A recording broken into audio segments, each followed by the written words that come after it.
this 7:45 segment on Fridays, and we have visited rather frequently since we began in January with Angela Boring, the Extension's 4-H educator. She's an Indiana County girl, and she's got all kinds of things going on this summer. 4-H is always active. Our visit this morning is presented by Marcus & Mack, voted best law firm, best personal injury lawyer 4 years in a row in the Best of Indiana County contest. Visit them online at marcusandmack.com. We're going to talk about camp, summer camp, and about your grab-and-go program. But I wanted to start this morning just an update, just so folks know, kids are working their animals right now. They're getting ready for the fairs, aren't they? Yes, they are very much so getting ready for the fair. Seeing if they can get those weights up for those animals that are going to go through the auction, making sure they're finished nicely, working on showmanship skills. So they are working hard at getting all of that taken care of. So I think those kids are fairly busy this summer if you're focused on that. Yeah, absolutely. I mean, there's some science to it with getting the animal fitted out just the way that they want it to. And there's the training aspect of training your animal to be in the ring, and you also looking comfortable, feeling comfortable, guiding the animal about. It's a really big deal for them. It is, and it develops so many skills of confidence and just the way they handle themselves, even their interaction with the judge. You could almost even say like public speaking and how they present themselves. Like it is, there are a lot of aspects to it just right there in the show ring. But in addition to that, what kind of nutrition they do before that. Like if you talk to these kids and you didn't know anything about it, you would know a lot about it when you were done.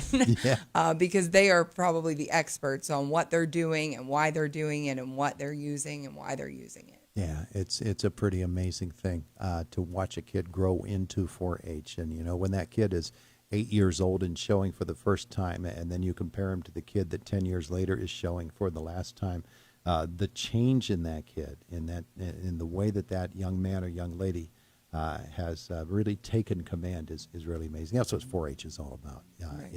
Is 4-H trains you for life and does it in a fun way, which brings us to the topic today, which is summer camp for 4-H. Right. So summer camps in 4-H are multifaceted, I would say. So we have a Southwest regional camp that is an overnight camp that some of our kids attend. And I can't remember how many we have going this year, quite a few. And we have quite a few counselors or counselors in training, which are our leadership kids that have grown up in the program and are now, you know, mentoring that younger group.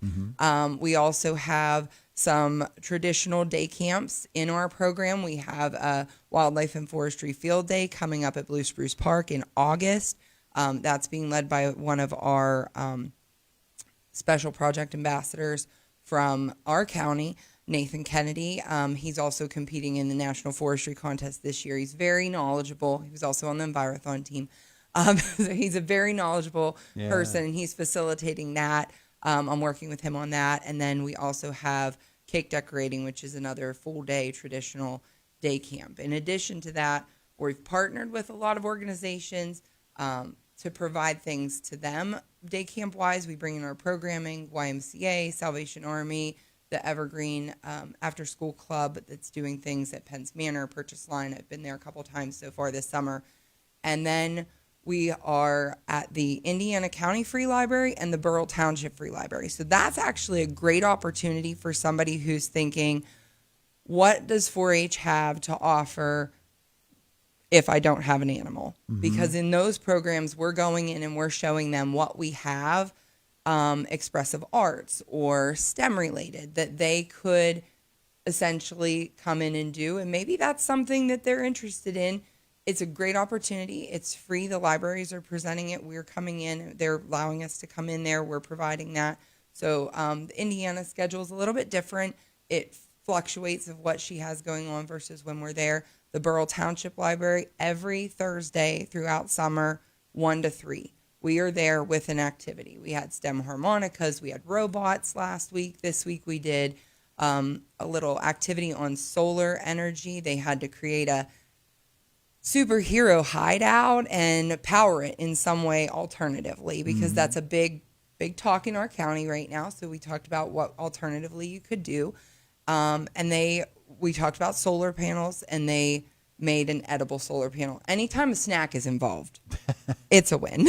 They made an edible solar panel. They did. Man. But go back a second. Did you say stem harmonica? Stem harmonicas, What which is that? sounds crazy. It's actually a couple tongue depressors, a straw cut up, and some gum bands. And when you blow into it, it makes more of a kazoo noise than a harmonica noise. But the kids light up every time they see it because they think, how is this actually going to turn into that? But, you cut the pieces correctly and you assemble it in such a way. It's sort of like early engineering type activities. Yeah. Well, in high school, I was part of a comb band. I would think that it's generally the same thing. Similar, yeah. Yeah. That's amazing. That's amazing. Yeah. And so all these different activities, it really opens them up to maybe something that they had never been exposed to before, and that maybe begins for them a hobby that can last a lifetime. It's true. And we have kids that come into the program and they do the one thing that they're interested in when they come in. And then 6 months down the road, 2 years down the road, all of a sudden there's something else that they're interested in. They went with a friend or they met somebody at their club and they do this activity and they're like, oh, that might be cool. So they go try it out. And then all of a sudden they're our national shooting sports ambassador instead of what they came in as, which was let's just see what 4-H has to offer. It's amazing. So that exposure to something that you might not have any experience with is really going to maybe light a fire. Yeah. Yeah. For that's sure. Cool. That is cool. Now tell me about is it grab and go? They're grab and go kits. Yeah. So we are providing every Friday around noon, we release a grab and go kit. One of them was the stem harmonicas. The last week we did seed bombs, so they have to be surprised at what edible item they can eat, and we paired that with a ag literacy story that they can scan their QR code and watch online. And then this week is a silly cow face because June is Dairy Month, so we felt like we needed to bring something in for that. So it's a silly cow face magnet. But the kits are available at the mall in the center court area at a small table and at the extension office here in Indiana on Water Street in a blue box. You don't have to come during the day. You don't have to come during our hours. They're in a blue box. They're free for anybody to pick up. And they have everything in them you need. You don't need scissors. You don't need glue. You don't need any other options that you won't have at home. I think the only thing we've asked that somebody use once was water, which we figure most people have access to, hopefully. So it's a free idea. It comes with an activity sheet, directions, sometimes an online link to watch more directions, and that way they can kind of explore 4-H and what we have. So this week's an expressive arts item, but also hits a little bit on the life of dairy and how that agriculture is in our community. And so we have that every week coming up. We have like an ocean critters activity that has a craft coming up. We have oh my gosh, my mind is blank right now, but so many. Every single week there's something. Catapult, that's going to be a popular one. We're going to put extra out that week. Make your own catapult. So I think it's really cool. We also offer it to preschools, daycares, scout groups, teachers that are thinking they want to do something like that in their classroom in the fall. They need just a supplemental. We offer it to large groups like that. They have to fill out a survey sheet. Basically, it's 10 questions to say what they used it for, if their kids liked it. And that's to help the grant that we use to pay for it. But it's really fun. We're selling out of them at the mall. They're free, but they're going fast over there and our box. Well, the interesting thing about that is you have to be creative enough to come up with something new every week.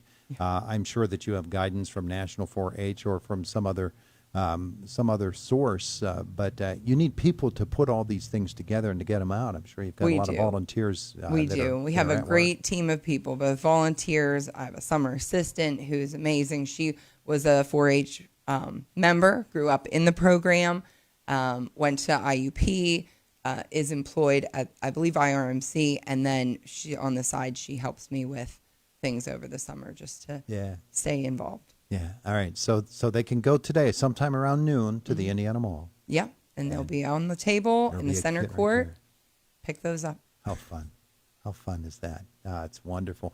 4-H, of course, has many, many different chapters across Indiana County. How many chapters are you right now? Do you know?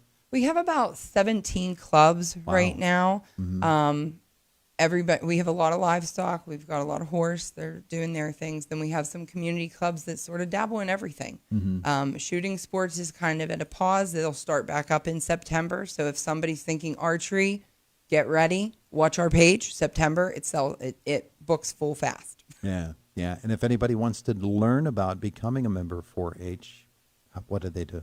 They're going to contact the extension office here in Indiana, 724-465-3880, or they can go to our Indiana County 4-H Facebook page. They can message us directly there, or just check out what we have going on. If they're just wanting to check out a club, they're thinking fall, when school comes back, they're going to be ready to get into something in 4-H. August, we are offering August and September free membership, and that will allow people the chance to go in and try out a club. It's not early enough that you can participate in the fair like everybody else that's participated all year, that's prepared their items to exhibit in some way, but it does let you check out what club might be for you. Yeah, terrific stuff. She's Angela Boring. Tell you what, Indiana County 4-H is active because of her and the people who are assisting, and it's just amazing. It's a great group. Thanks for coming in again. Thank you. It is the voice of Indiana County. It's WCCS 101.1 FM, AM 1160, WCCSradio.com. 3 before the top of the hour, Fox News on the way.